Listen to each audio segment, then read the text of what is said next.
Move your little rat away from the Italian clients.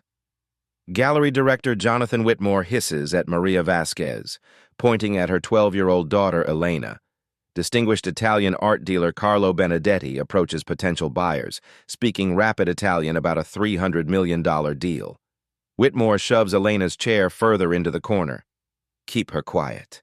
These Italians are discussing serious business, not playground chatter. Elena doesn't look up from her homework, but her ears catch every Italian word floating across the marble floor.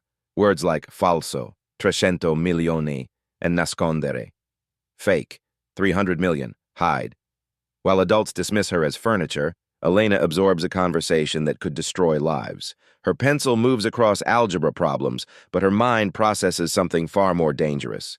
Crystal chandeliers illuminate priceless paintings. Wealthy voices discuss art and money. And in the corner, a little rat quietly discovers the crime of the century. Have you ever been so invisible that criminals confessed right in front of you? Because sometimes the best disguise is being completely underestimated. Elena has been coming to this gallery since she was 4 years old. Every day after school, she follows her mother through these halls of art and wealth. 8 years of being invisible, 8 years of listening. While other kids watch cartoons, Elena absorbs conversations between international collectors, art historians, and dealers. Languages flow around her like music: Italian from the Benedettis, French from elegant Parisian buyers, German from serious authentication experts. She never speaks, never interrupts, just sits quietly doing homework while her young mind catalogs every word, every phrase, every cultural nuance. Tonight feels different. The gallery should be empty except for Maria's cleaning crew. But Carlo Benedetti paces near the Caravaggio collection, phone pressed to his ear. His voice carries across the marble floors, urgent and worried. Elena recognizes the panic in his tone even before she processes his words. 8 years of listening to Italian clients has trained her ear perfectly. He's talking about the Caravaggio they sold last month, the one that brought the gallery $300 million, and he's using words that make Elena's blood run cold. "The painting we sold is completely fake," he says in Italian. $300 million for a forgery. We need to move everything before someone discovers the truth. Elena's pencil freezes over her math homework. The numbers blur as her mind processes what she's just heard. A fake Caravaggio, $300 million, a massive fraud. She glances around the gallery with new eyes. How many other paintings here are lies? How many wealthy buyers have been deceived? How much money has been stolen through beautiful deception? For 8 years, Elena has been the perfect observer. Silent, overlooked, invisible. But now she possesses knowledge that could destroy careers, topple fortunes, and send people to prison. And she's just 12 years old. Elena stares at her homework, but the algebra problems seem meaningless now. She's learned something that transforms everything she thought she knew about this glittering world of art and culture. The question burning in her young mind is simple yet terrifying. What does a 12-year-old do with a $300 million secret? The next afternoon arrives like any other. Elena sits in her usual corner, algebra book open, while her mother cleans around visiting clients. But today, everything changes. Gallery assistant Sophia Lane stands frozen near the Monet collection, panic written across her face. 2 elderly French collectors, Monsieur and Madame Dubois, gesture frantically at the paintings. Their voices rise with each passing minute. The language barrier has become a crisis. Sophia knows basic French phrases from high school classes, but the Dubois couple speaks with sophisticated Parisian accents, discussing artistic techniques and emotional connections that go far beyond tourist French. "I'm so sorry," Sophia repeats helplessly. "I don't understand what you're asking about the brush strokes." Madame Dubois throws her hands up in frustration. Her husband checks his expensive watch and shakes his head. They turn toward the exit, clearly ready to abandon their potential purchase. Elena watches this disaster unfold from her corner. She's witnessed hundreds of these interactions over 8 years. She knows exactly what the French couple wants to discuss. The moment of decision arrives. Elena quietly closes her homework and approaches the struggling group. Her small voice cuts through the tension. "Excuse me, sir and madam. May I help you with the Monet collection?" The words flow out in perfect French, not textbook French, not tourist French, but elegant, nuanced French that carries the subtle pronunciation of someone who truly understands the language. Everyone freezes. Sophia stares slack-jawed. A 12-year-old just spoke flawless French. The Dubois couple look down in surprise, then their faces light up with genuine delight. "Finally!" Madame Dubois exclaims in French. "Someone who can truly communicate!" What happens next astounds everyone present. Elena doesn't just translate between English and French. She begins discussing Monet's technique with sophisticated vocabulary that most art students don't possess. She explains how the artist captured October afternoon light in this particular piece, how the reflections change depending on viewing angle, how Monet's emotional state influenced his brushstrokes during different periods. "This painting captures the light of Giverny in autumn," Elena explains in French. "You can see how the artist layered the paint to create depth in the water lilies. It's similar to the technique he used in his series from 1894. The French couple exchange amazed glances. Here is a child who doesn't just speak their language but understands their passion for art. Elena guides them through 3 different Monet paintings, switching effortlessly between French and English as she explains each piece's history, technique, and emotional significance. She connects with the couple not just linguistically but emotionally, understanding their desire to own beauty that reminds them of romantic walks through French gardens. "We visited Monet's garden for our honeymoon 40 years ago," Monsieur Dubois tells Elena in French. "These paintings bring back those memories." Elena smiles with genuine warmth. Art should feel like coming home to a beautiful memory. The cultural bridge she builds transforms everything. The Dubois couple, enchanted by this remarkable child who truly understands both art and their hearts, decide to purchase not 1, but 3 paintings. $2.8 million in sales, from a transaction that Sophia had completely lost. Gallery director Whitmore appears just as Elena finishes explaining the final piece's provenance. His condescending smile crumbles as he witnesses a 12-year-old conducting sophisticated art analysis in fluent French. Other staff members gather, whispering among themselves. How does the cleaning woman's daughter speak perfect French? Where did she learn such detailed art knowledge? Who is this child they've ignored for 8 years?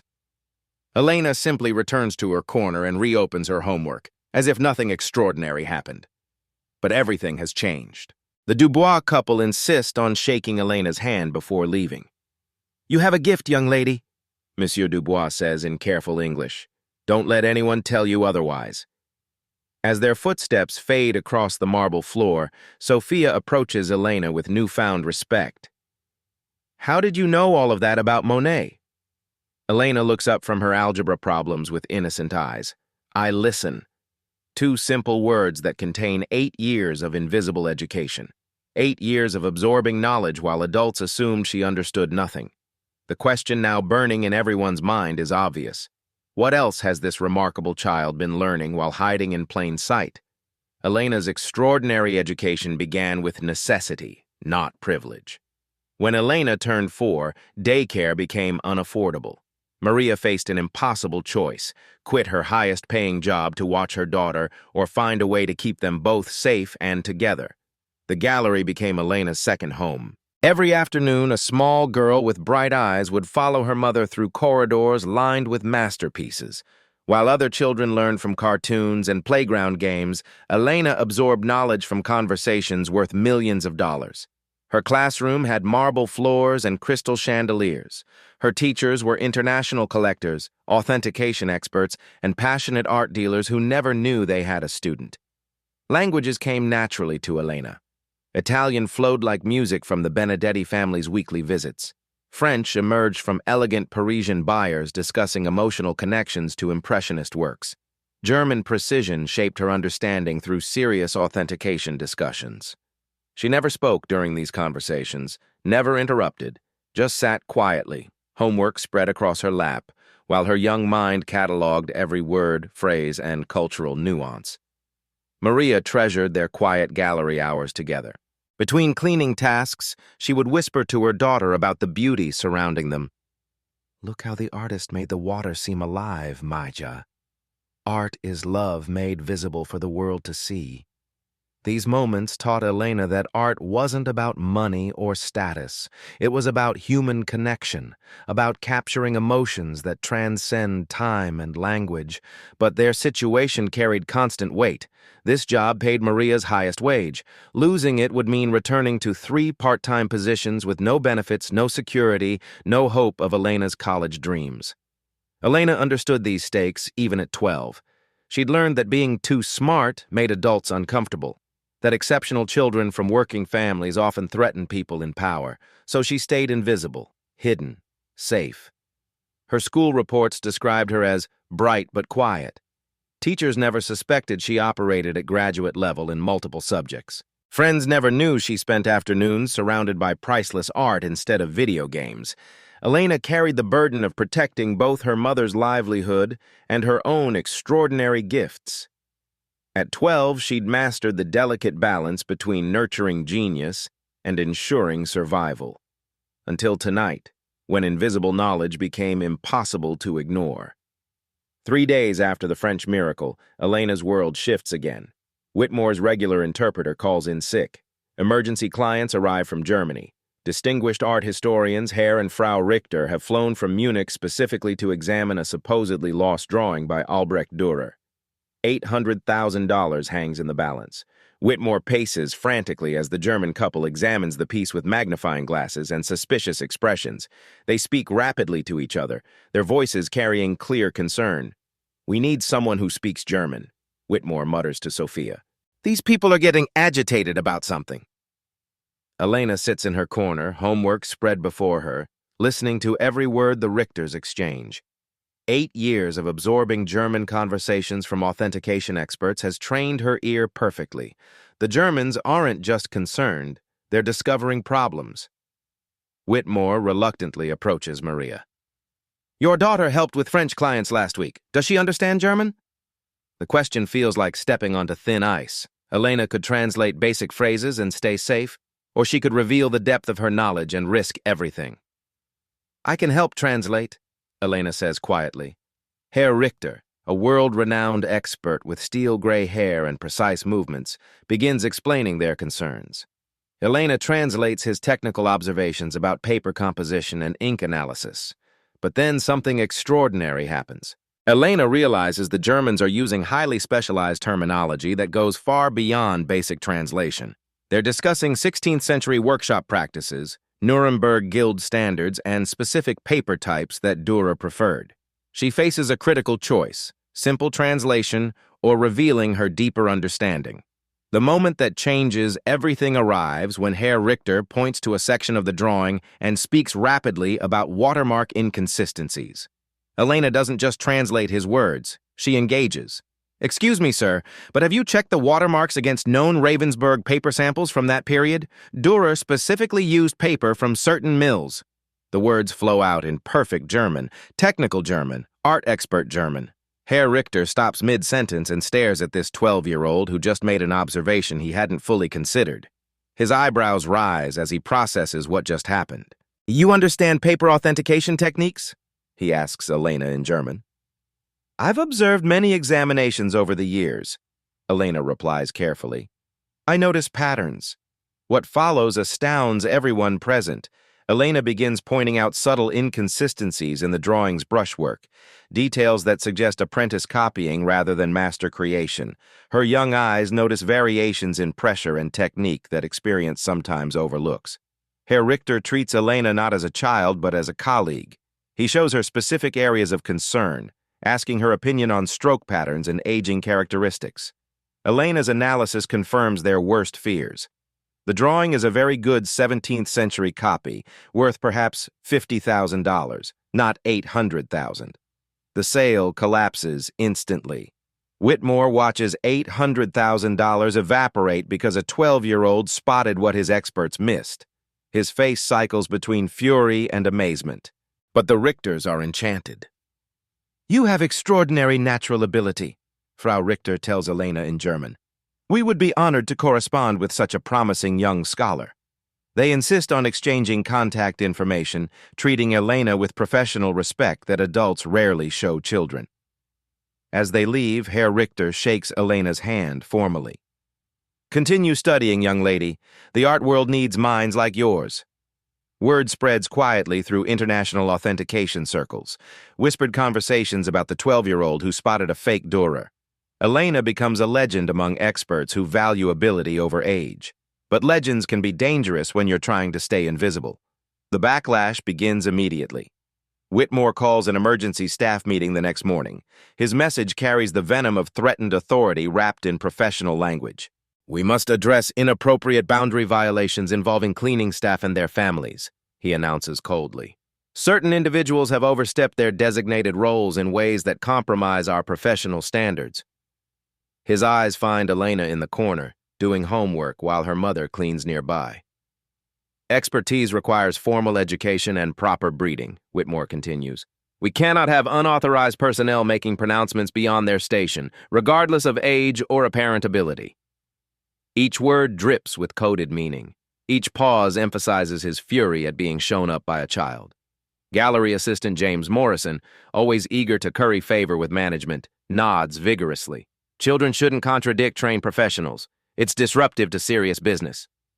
The subtext screams louder than his words. How dare a black child be smarter than white adults? Sophia Lane shifts uncomfortably but says nothing. Self-preservation trumps fairness in Whitmore's domain. The systematic campaign against Elena begins that very day. Whitmore assigns Maria extra cleaning tasks, specifically during important client visits.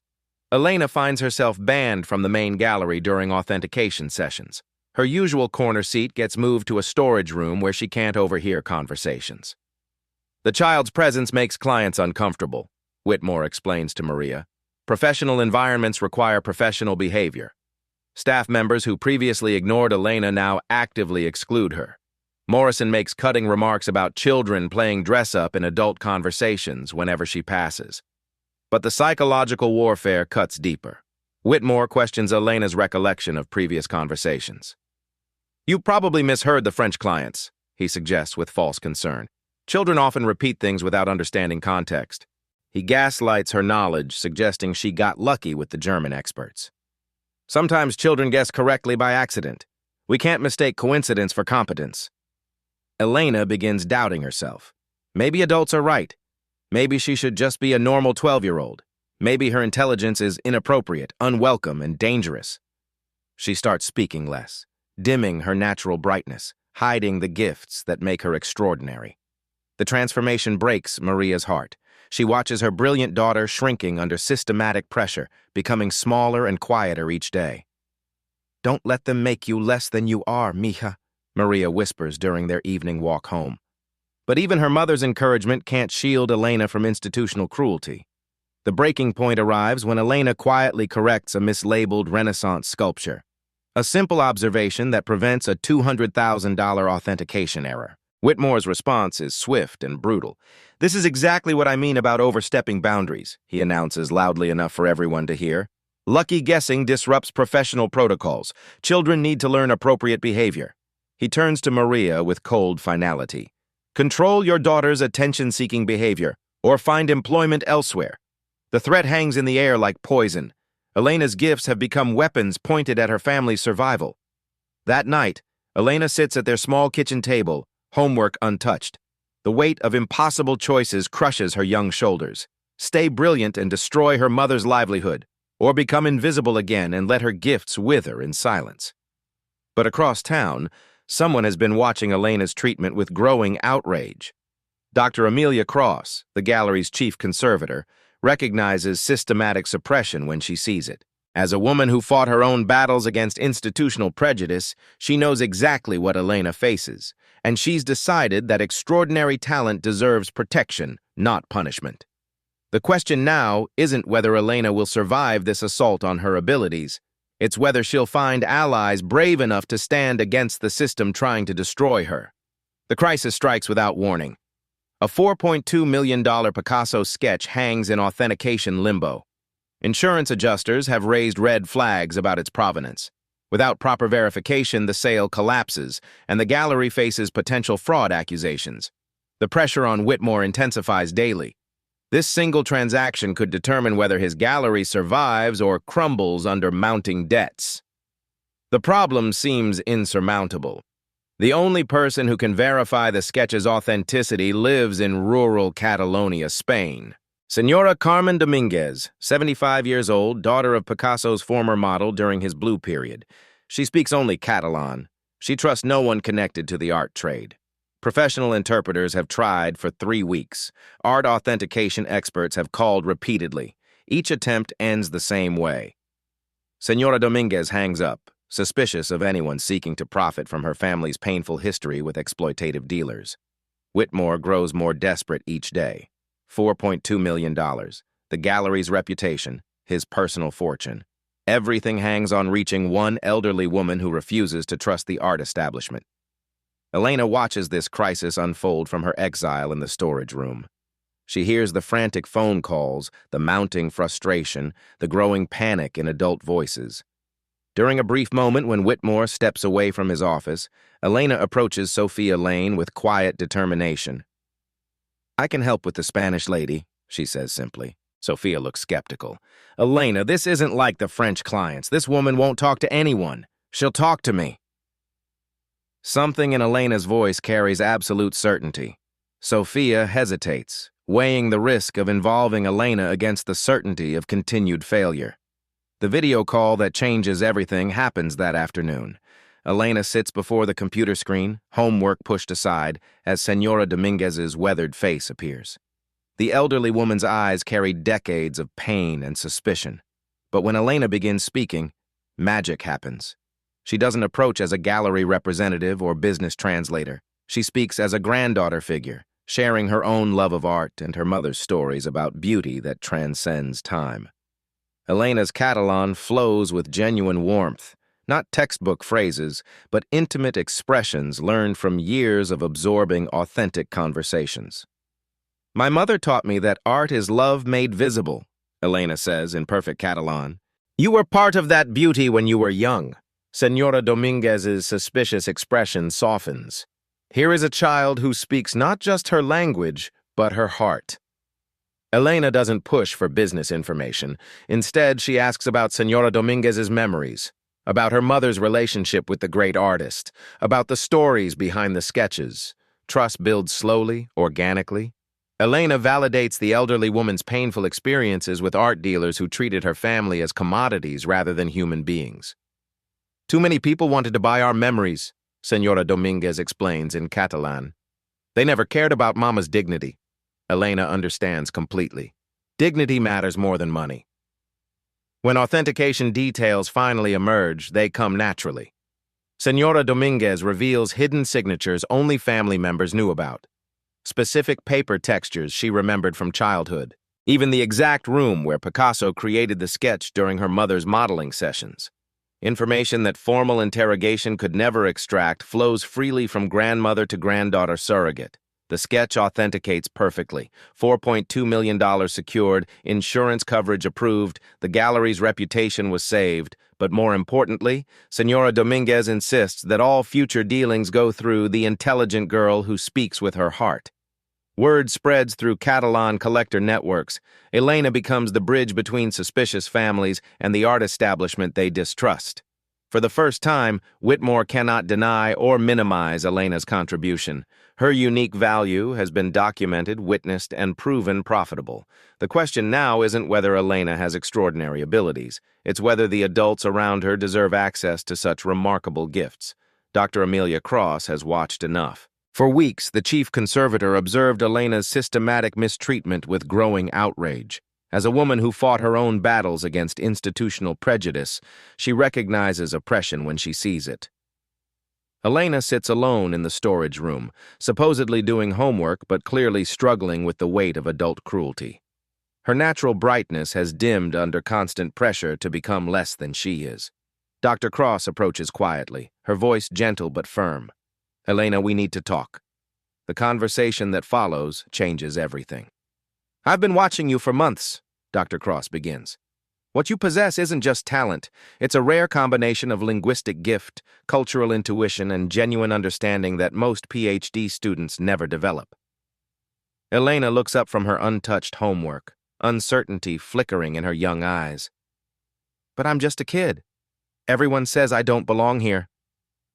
Dr. Cross sits beside Elena, her expression serious. Elena, I've mentored dozens of graduate students over 20 years. I've never encountered anyone with your instinctive grasp of artistic authenticity combined with your ability to connect across cultures. She shares her own story. Growing up working class in rural Pennsylvania, fighting for recognition in a field that valued pedigree over ability, facing professors who questioned whether someone from her background belonged in elite academic circles. The art world tried to diminish me because of where I came from, Dr. Cross explains. They're doing the same to you, but your barriers are even higher. Your age, your background, your mother's job, they see these as disqualifications. I see them as your superpowers. Elena's eyes widened. No adult has ever described her circumstances as advantages. Dr. Cross continues with passionate conviction. Your background gives you something most experts lack, genuine human connection. You don't just analyze art, you understand the people who created it, owned it, loved it. That's what separates good authenticators from extraordinary ones. She begins meeting Elena secretly during off hours, sharing advanced authentication techniques, market analysis, and the unspoken politics of the art world. Elena absorbs everything with frightening speed. Your insights about the Dürer drawing were graduate-level observations, Dr. Cross tells her. Your connection with Senora Dominguez demonstrated cultural sensitivity that trained diplomats struggled to achieve. For the first time since the backlash began, Elena feels her confidence returning. An expert she deeply respects sees value in her abilities rather than threat. Dr. Cross becomes Elena's advocate, subtly countering Whitmore's attempts to minimize the girl's contributions. She documents Elena's insights, ensures proper credit, and creates a protective barrier around extraordinary talent. Elena, this industry will try to break you because your excellence challenges their assumptions about who deserves recognition, Dr. Cross warns. But talent like yours doesn't wait for permission or pedigree. During their final secret meeting, Dr. Cross presents Elena with a small gift, an antique jeweler's loop that belonged to her grandmother. This was passed down through 3 generations of women who looked closer when others looked away, she says, placing it in Elena's small hands. It belongs with someone who truly sees. Elena holds the delicate instrument, feeling its weight and history. You're not just gifted, Elena. You're revolutionary. Don't let anyone convince you otherwise. The moment happens during a quiet afternoon when the gallery feels more like a sanctuary than a battlefield. Elena sits before a small, unassuming portrait tucked away in a lesser corridor. The painting shows a young Latina woman holding white flowers, her eyes carrying both sadness and hope. Tears stream silently down Elena's face as she studies every brushstroke. Dr. Cross finds her there, drawn by the unusual sight of Elena openly emotional. "What do you see in that painting?" she asks gently, settling beside Elena on the bench. Elena's voice comes out as a whisper. "She looks exactly like my mama when she was young, like the photo my grandmother kept on her dresser before she died. The painting isn't famous or valuable. Most visitors pass it without a second glance. But for Elena, it represents something profound about art's power to transcend time and connect hearts across centuries."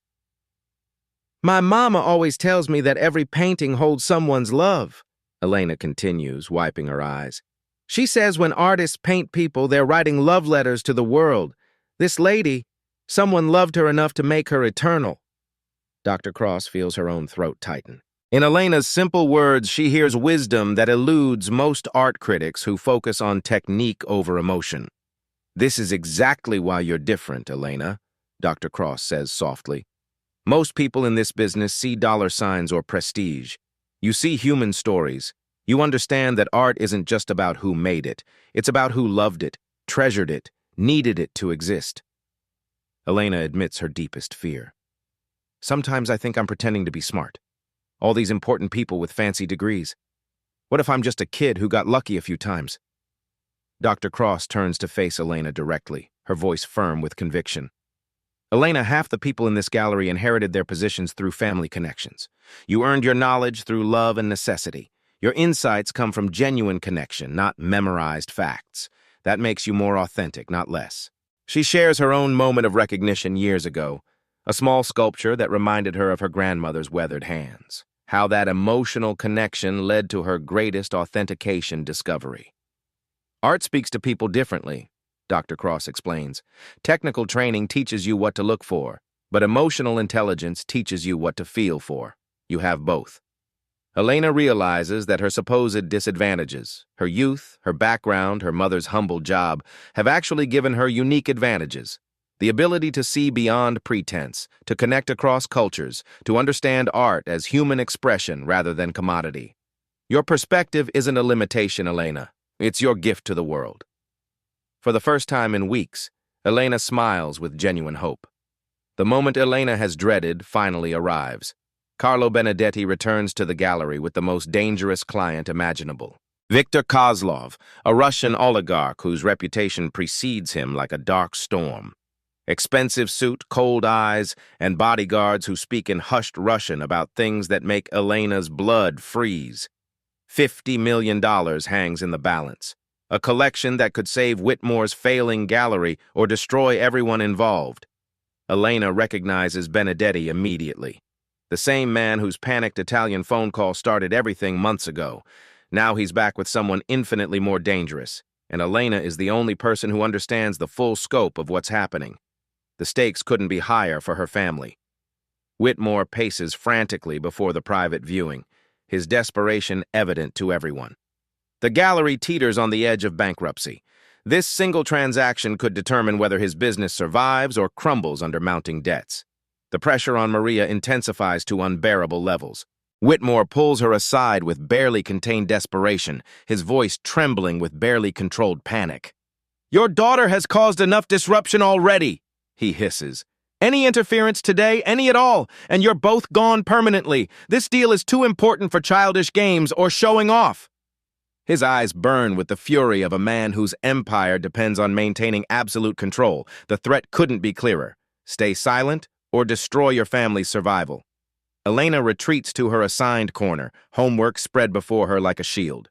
But her ears remain perfectly tuned to every conversation flowing around Kozlov's exclusive private viewing.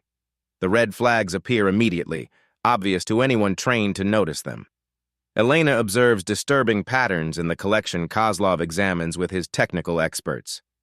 Gaps in provenance documentation that raise immediate questions. Restoration marks that don't match the claimed historical periods. Technical inconsistencies that scream fraud to anyone educated enough to recognize the signs. These aren't just overpriced paintings being sold to wealthy collectors. They're dangerous forgeries being used for something far worse than simple art market deception.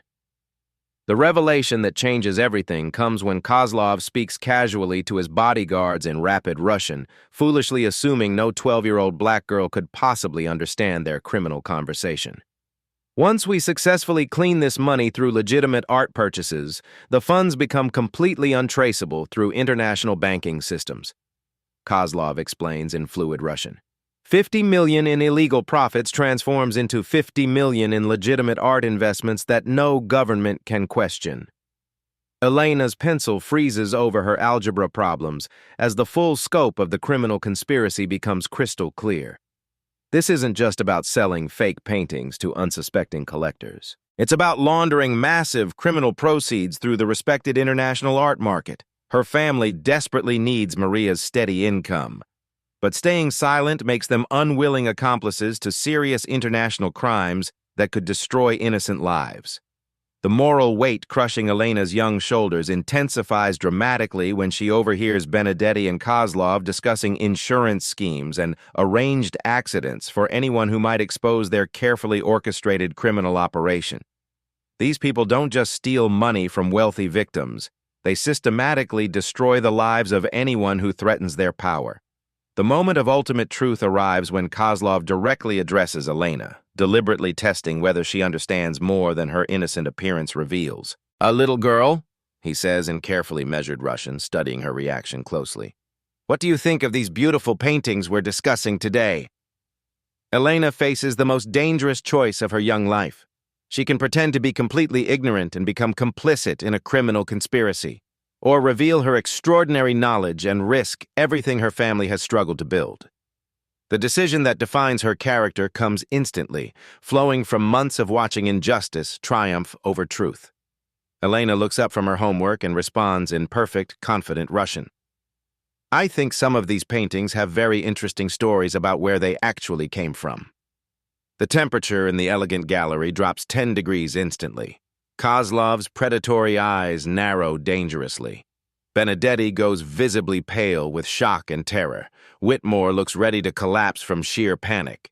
But Elena isn't finished demonstrating her linguistic arsenal. She switches seamlessly to fluent Italian, addressing Benedetti directly with surgical precision. Some of the restoration work seems remarkably inconsistent with the claimed historical time periods. Then to sophisticated French, discussing specific technical inconsistencies she's carefully observed. Finally to crisp English, asking innocent-sounding questions about provenance that reveal damning flaws in the forged documentation. Elena's strategy reveals brilliant tactical thinking. Instead of suicidal direct accusation, she plants methodical seeds of doubt while demonstrating her comprehensive understanding of the entire criminal operation.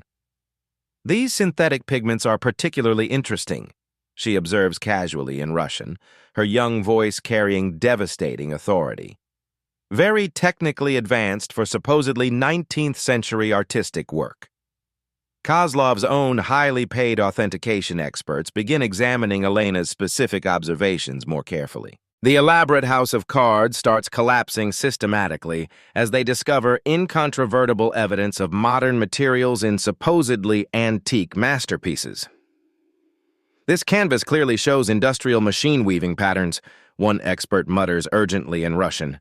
Authentic Renaissance artists exclusively used expensive hand-woven materials. Elena continues her methodical demolition of the fraud, pointing out technical inconsistencies across multiple languages, making it absolutely impossible for anyone involved to claim plausible ignorance about the sophisticated forgeries. The brushwork pressure in this signature section suggests completely different hand control than the main compositional area, she notes in perfect German to Kozlov's primary technical consultant.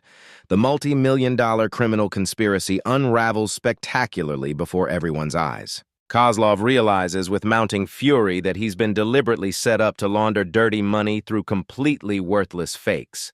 His explosive rage terrifies everyone present except Elena, who continues calmly identifying problems with unshakable scientific precision. You pathetic criminals were planning to steal my money with worthless fake paintings, Kozlov snarls at Benedetti in threatening Russian. The child is completely mistaken about everything, Benedetti protests desperately. She doesn't understand what she's saying. But Elena's devastating multilingual technical analysis has exposed far too much criminal evidence. Kozlov's expensive experts confirm every single observation with growing alarm. The paintings are sophisticated forgeries, but forgeries nonetheless. The violent confrontation explodes into serious threats and furious accusations. Kozlov storms out, promising brutal legal retaliation against everyone involved.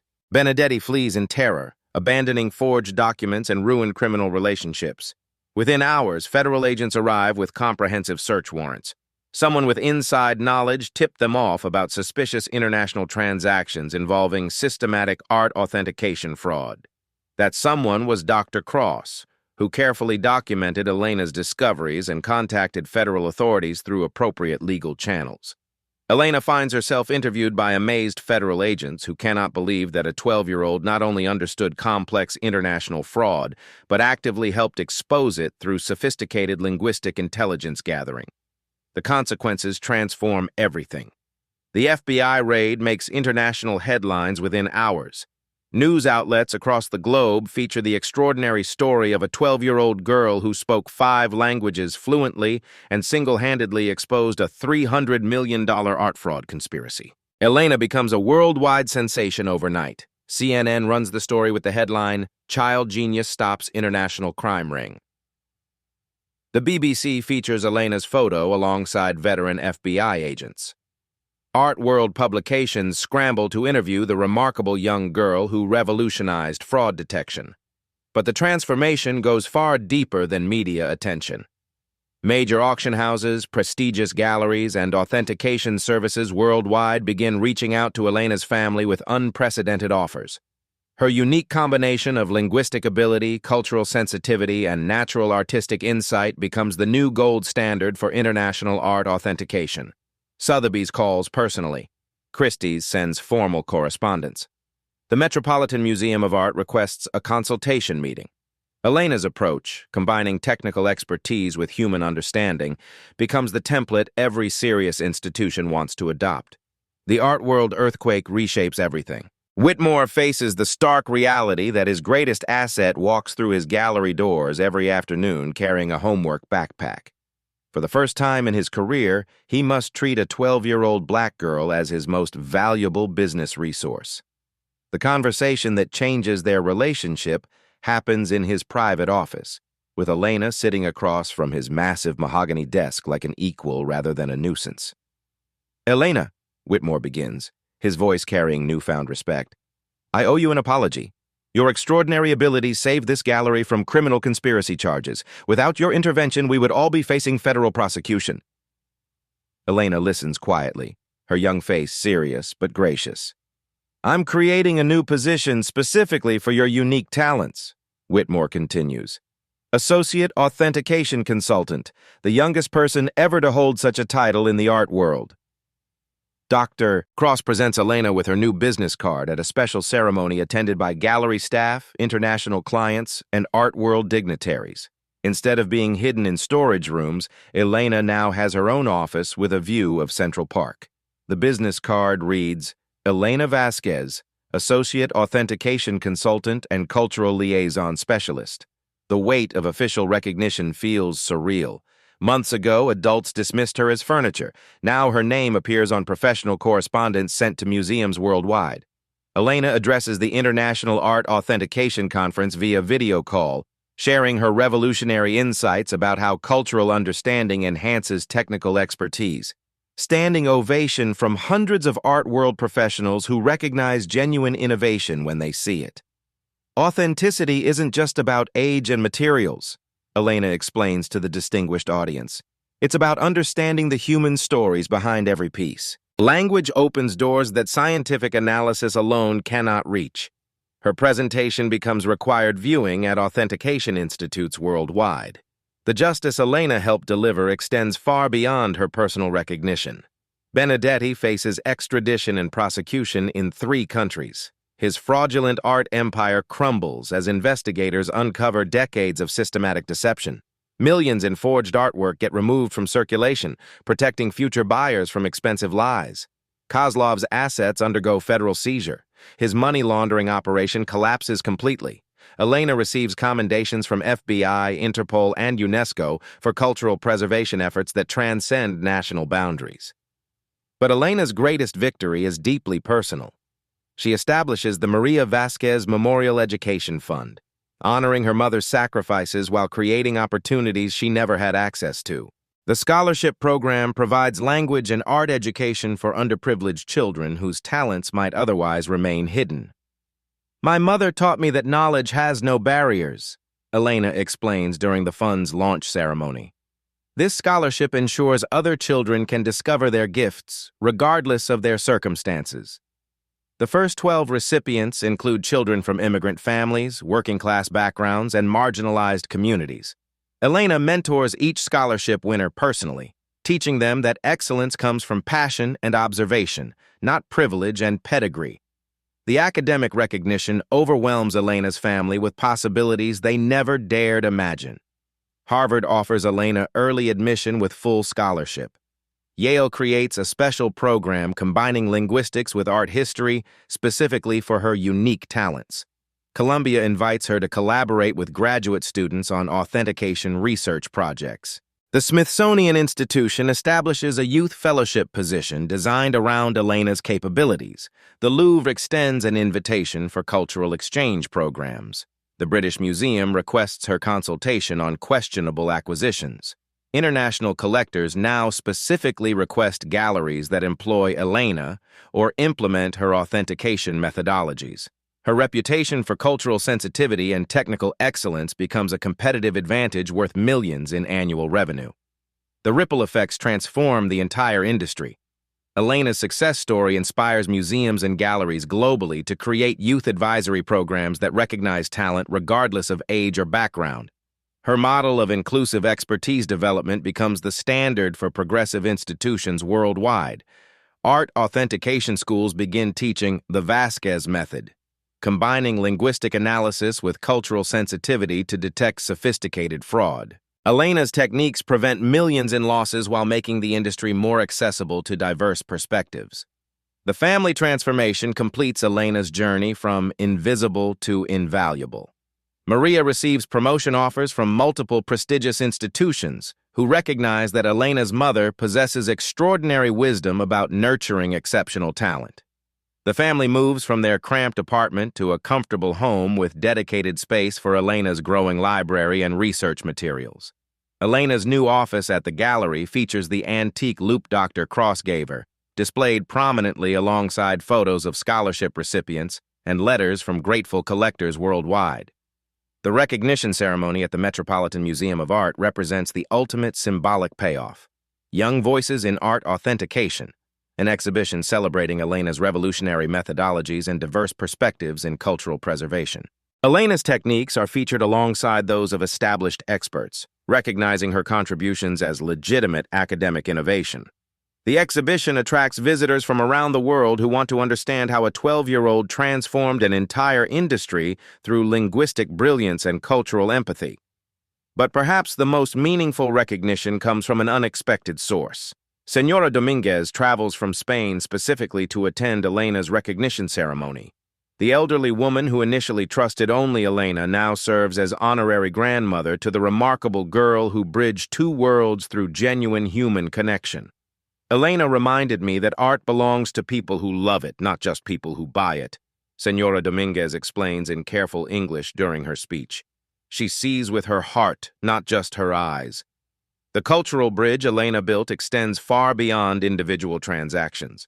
Museums worldwide adopt her inclusive approach to expertise recognition, actively recruiting multilingual staff and partnering with community organizations to identify hidden talent in unexpected places.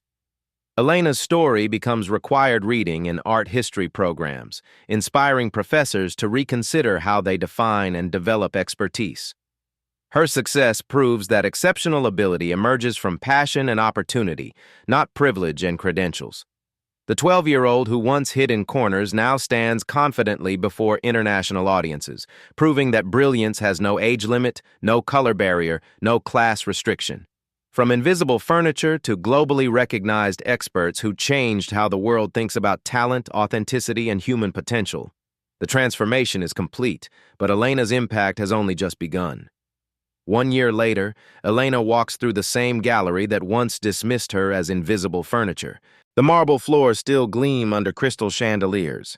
Priceless paintings still line the elegant walls, but everything has changed because one person finally looked closer when others looked away. Elena no longer carries a worn backpack stuffed with homework. Instead, she carries a professional tablet containing authentication reports that museums worldwide trust implicitly. Her business cards are printed in 6 languages. Her insights shape million-dollar decisions. The transformation extends far beyond Elena's personal success. Whitmore approaches her office with genuine respect, seeking her expert opinion on major acquisitions. The power dynamic has completely reversed through proven excellence that age and prejudice cannot diminish. "Elena, we need your assessment of this Renaissance collection," he says, placing detailed photographs on her desk. The sellers claim Medici provenance, but something feels inconsistent. Elena examines the documentation with the same careful attention she once gave algebra problems. Her analysis will determine whether the gallery pursues a $12 million acquisition or avoids sophisticated fraud. The ripple effects of Elena's story have transformed the entire art world. Galleries actively recruit diverse linguistic talent. Museums partner with community colleges to identify hidden expertise. Authentication protocols now include cultural context assessments as standard practice rather than exceptional procedure. The Vasquez method appears in textbooks worldwide. Art schools teach linguistic analysis alongside technical examination. Elena's approach has prevented hundreds of millions in fraud while making the industry more inclusive and effective. But the most meaningful changes happen in individual lives. Elena's scholarship program has funded 67 children so far. Young people from immigrant families, working-class backgrounds, and marginalized communities discover that their unique perspectives have extraordinary value. Maria watches her daughter mentor scholarship recipients with quiet pride. Elena teaches these children that knowledge earned through love and necessity carries more authenticity than credentials inherited through privilege. Your background isn't a limitation, Elena tells a shy 10-year-old who speaks 3 languages but doubts her intelligence. It's your superpower. You see things others miss because you've learned to look closer. The personal growth Elena achieved inspires everyone around her. She no longer hides her intelligence or apologizes for exceptional abilities. At 13, she speaks with quiet confidence earned through proving herself in the most demanding circumstances imaginable. Elena's story has become more than individual success. It represents hope for every overlooked child whose brilliance waits for recognition. The emotional call to action. The next time you encounter someone in a service role, the cleaner, the translator, the quiet assistant, remember Elena's story. You never know whose extraordinary abilities you might be overlooking. That reserved child in the corner might be absorbing everything around them with remarkable intelligence. The young person asking thoughtful questions might be seeing what trained experts miss. Don't dismiss brilliance because it comes in an unexpected package. Start small but meaningful. Learn one new thing about someone you see regularly but rarely acknowledge. Notice the intelligence in their eyes. Ask about their interests and dreams. Support programs that give working families access to cultural institutions. Vote for policies that fund community education and youth development. Advocate for businesses that promote talent based on merit rather than traditional credentials. Share Elena's story with someone who needs to hear that circumstances don't limit potential. Tell a teacher about the hidden brilliance you've witnessed. Encourage a young person whose talents others might overlook. Think about the invisible people in your daily life. The cleaners working around you, the assistants organizing your world, the quiet kids sitting in backgrounds everywhere. What talents are you missing because you've learned not to see them? Elena was overlooked for 8 years while developing expertise that revolutionized an entire industry. How many years will you overlook the next Elena in your community?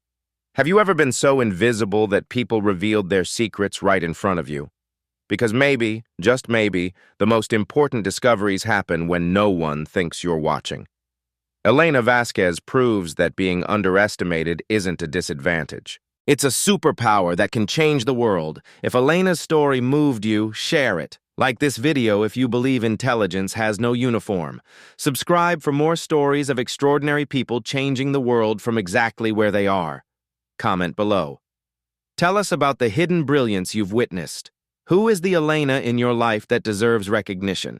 Remember this truth. Every child is watching, learning, and capable of more than we imagine. The question isn't whether they're ready for our world. It's whether our world is finally ready for them.